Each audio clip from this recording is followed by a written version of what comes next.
We all know that the solar system has 8 planets.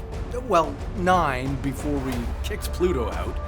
But over the last decade, scientists have noticed something strange on the outskirts of the solar system, out beyond Neptune, Pluto, and even the Kuiper Belt. Beyond all these icy entities, something odd is lurking. It's disrupting the orbits of rocky, frozen objects nearby. And that something is a massive, hidden planet. Or at least it could be. It could be something else entirely.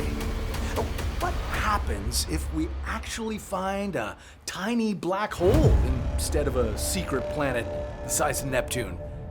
Well, we're going to find out. First, you need to know where you're going. The solar system is immense, and most of us spend our time thinking about the inner planets. That would be Earth, Mars, Mercury, and Venus. But we're gonna have to think way bigger than that. And I want to give you some context on these crazy distances we're going to be talking about today. Our planet is, well, actually quite close to the Sun, astronomically speaking. We use that distance to represent one astronomical unit, AU. In kilometers, it's 150 million. That's 93 million miles. Now, if you travel out to the edge of the solar system, to Neptune, you'll see that it's about 30 times further out. So, 30 astronomical units from the Sun. Now, travel out even further, and you're in the Kuiper Belt, a region of space between 30 to 50 astronomical units from the Sun. It's a broad expanse of the solar system loaded with big, flying, icy bodies. There are hundreds of thousands of them over 100 kilometers across. And there are about 1 trillion plus comets. It's like the asteroid belt between Mars and Jupiter, only everything's bigger. And it's extra cold. You might know it best as the home of Pluto, along with a number of other dwarf planets like Sedna. Some of these dwarf planets travel in long elliptical orbits that take tens of thousands of years to orbit the Sun. But there's something strange happening in the Kuiper Belt. A number of those icy objects have similar orbits, which statistically just shouldn't happen.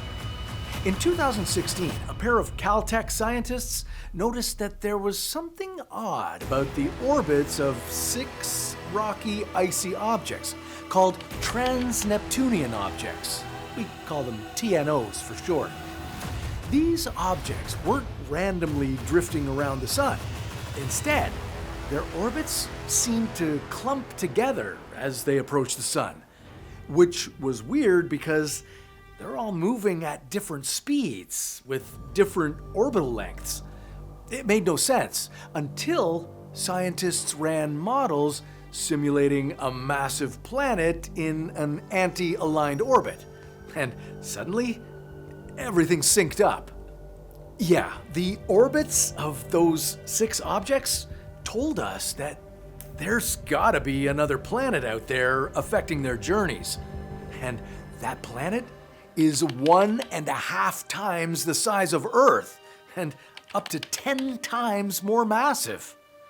This mysterious planet is on a path that could take as long as 10 to 20,000 years to circle the Sun. But no one has ever seen it. The math says it's there. We even have a rough idea of its orbital path, but no one's ever actually found it, which makes it one of the hottest discoveries in our solar system. When we finally find it, it'll be historical. But we aren't going to wait for Caltech to send a probe there to confirm. We'll send our very own space explorer, Chase. Look, while all you ice nerds are punching the calculator, I'm out here in the Kuiper Belt doing the eye test, the real work, boots on the ground. spaceship floor. Whatever, exploring, okay? Now let's find this ghost planet, baby! Woo! Where is it? And what's it look like? And why can't you guys find it? I mean, it's planet-sized, right?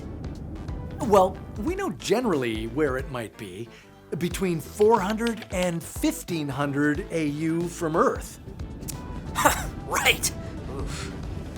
That's a big range. And yeah, it's planet-sized. There's a theory that there were originally 5 big planetary cores in the early solar system, instead of the 4 we know now. But about 4 billion years ago, during a cosmic waltz between Jupiter and Saturn, their massive gravity grabbed the 5th giant core and slingshotted it out of the solar system. But it didn't go rogue planet and fly off into deep space. It got caught in the dark outer reaches beyond the Kuiper Belt. The problem is, when something's that far away from the sun, well, space gets really dark and planets get really dim because the light hitting them falls off so rapidly. At 600 AU, Planet 9 would be 160,000 times dimmer than Neptune. At 1,000 AU, it's 1 million times dimmer. It's almost impossible to see anything at that distance. Still, we have a sense of what it would look like at that size. It's either a massive, rocky, icy super-Earth or a Mini-Neptune, an icy gas giant. Well, I've died on Super Earths and on Neptune, but I think I'll go with Super Earth this time. There's a little bit less diamond rain there. You know, not that there's anything wrong with diamond rain, but it just gets in your pores and it's real itchy. And it also tends to kill you. Anyways, that's besides the point. But to be clear, I'm solid gas agnostic, as long as I get to name this bad boy. I get to name this bad boy if I find it, right? Technically, yes. If you find it, you name it. Jeff? No. Dale? No. Dyson? Sphere? No, it has to be approved by the International Astronomical Union. Are those just names of your friends? Maybe. I mean, I have friends, and one of them is definitely named Dyson Sphere. Whatever, you just never see them on the show because they're like, you know, busy and stuff, and don't live in the Kuiper Belt. They live in Canada.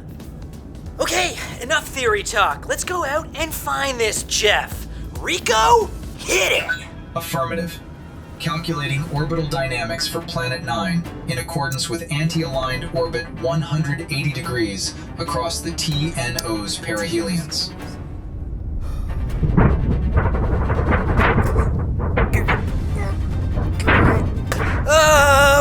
Okay, Rico, we're going a bit too fast here. Could we slow down, please? Sudden gravitational influx is causing us to accelerate to extreme velocity. Say what? A high-gravity body of incredible density seems to be pulling us off course. Peter's out here in space? No way!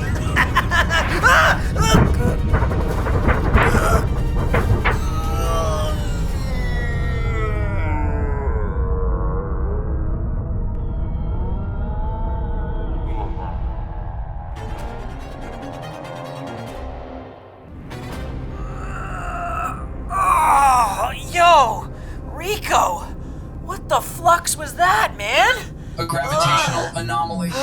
My calculations suggest we nearly hit a miniature primordial black hole. God, my voice got all slow and oh my God, are you seeing what I'm seeing?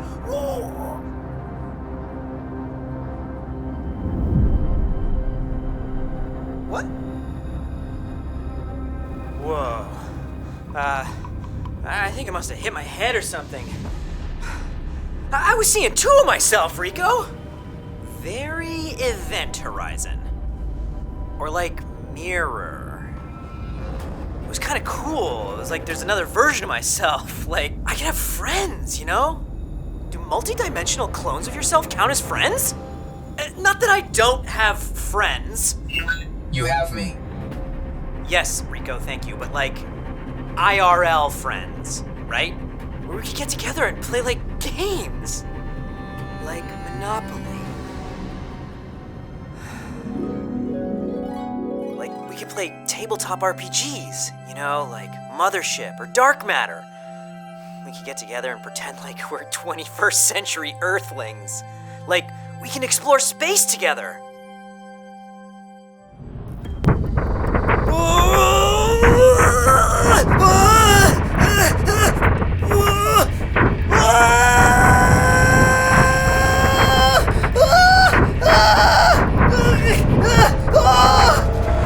Now, there's really two possibilities of what a Planet 9 would look like.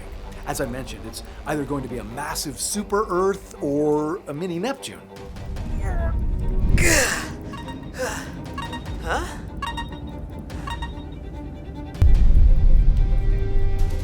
Whoa. Now that is a monster planet. It looks like some kind of like ice-bally mega Antarctica. Cool. Yeah, if Planet 9 is a super Earth, it'll be a massive rocky world 10 times more massive than Earth, and way, way colder than Earth. That's because there'd hardly be any sunlight reaching it. It would be a world of frozen nitrogen oceans and mountains of solid water ice. If it had an atmosphere, it would be thin and frosty. But if there's volcanic activity driven by activity in its core, well, you might see cryovolcanoes erupting plumes of liquid nitrogen into space. Okay, Rico, I gotta check this place out. Let's go down to the surface.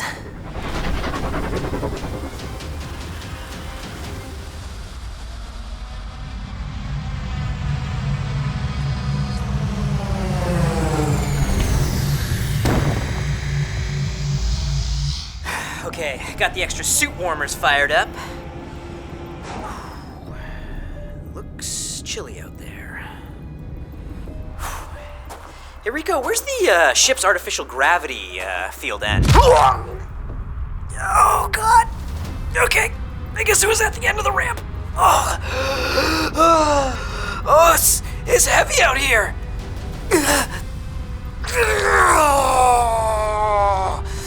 Like a walk in the park.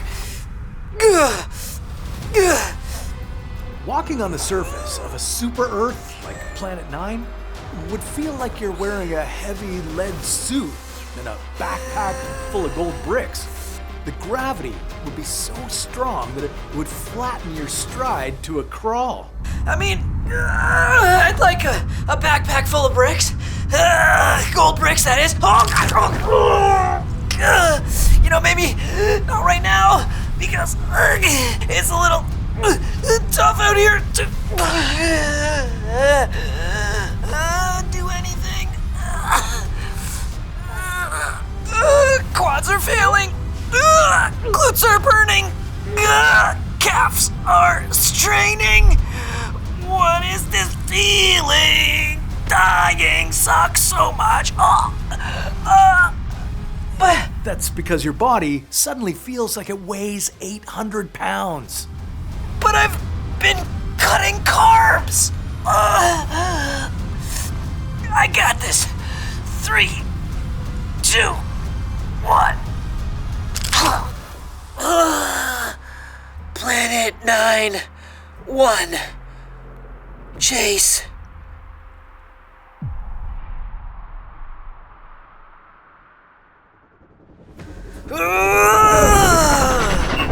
Gravitational sensors are picking up a significant presence. Sweet! Rico, let's check out this Mini-Neptune. Headlights on! Okay, I really thought that would have illuminated the planet better. That's Planet 9, the Mini-Neptune version. It's an ice giant loaded with hydrogen and helium. Neptune has a deep atmosphere of hydrogen and helium. Planet 9, if it was a Mini-Neptune, wouldn't have the same immense pressure or depth as Neptune. Underneath that sparkly atmosphere is a slushy, high-pressure mantle of water, ammonia, and methane ice. It doesn't get any heat from the sun, but it might have a burning hot core. Neptune is sitting at 30 AU, and it's cold. It has a surface temperature of minus 214 degrees Celsius. That's minus 350 degrees Fahrenheit. But Planet 9 is a lot further out. Without that solar energy or enough internal mass to keep things churning, its atmosphere might be relatively still and frozen solid in places. Gravitational sensors are picking up a significant presence. Yeah, well, I'm not gonna land. I'm gonna jump.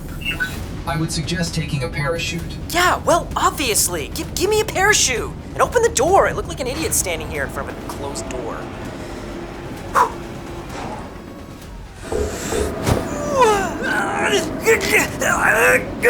Rico, deploy the chute.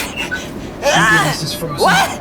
Oh man, and it's raining. Not just rain, it's diamond rain. Oh, it's not as fun as chocolate rain, but at least I'm going out covered in bling.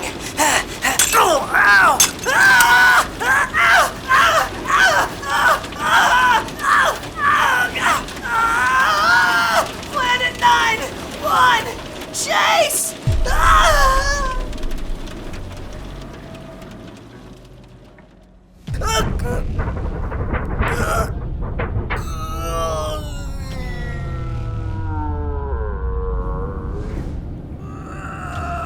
Oh, yo, Rico, what the flux was that, man? A gravitational anomaly.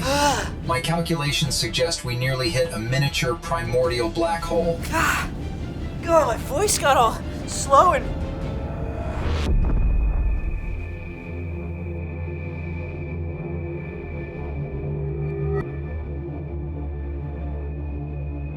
What?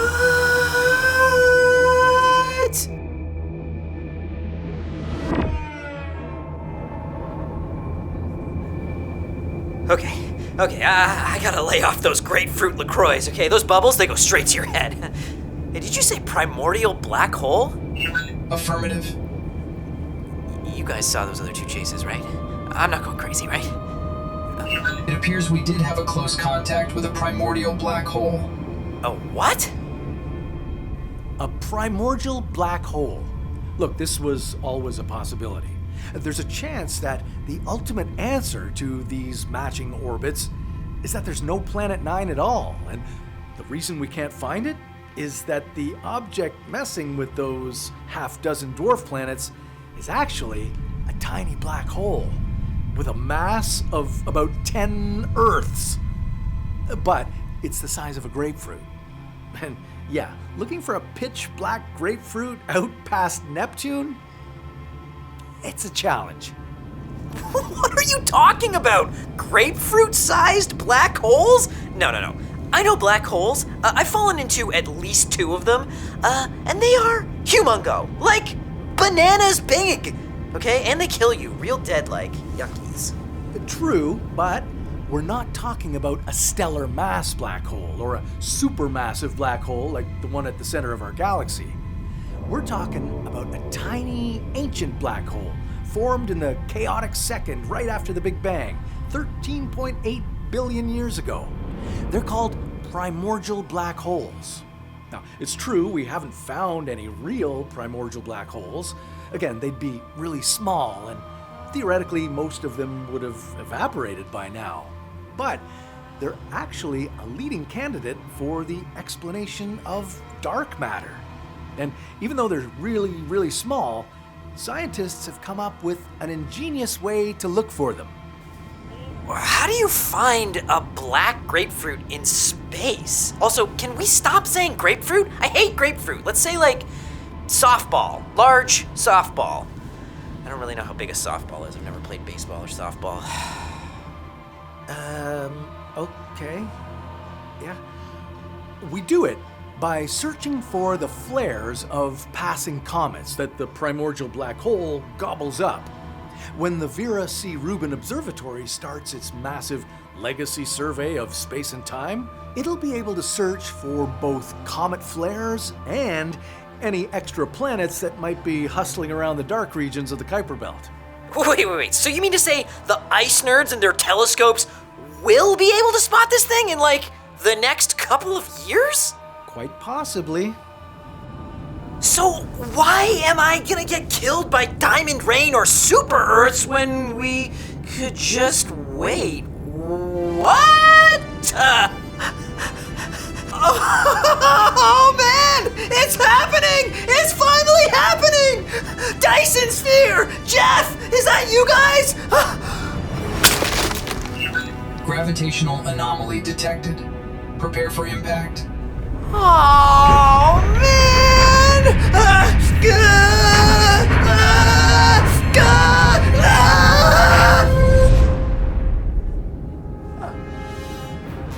Hey, you guys want to come over and play Monopoly?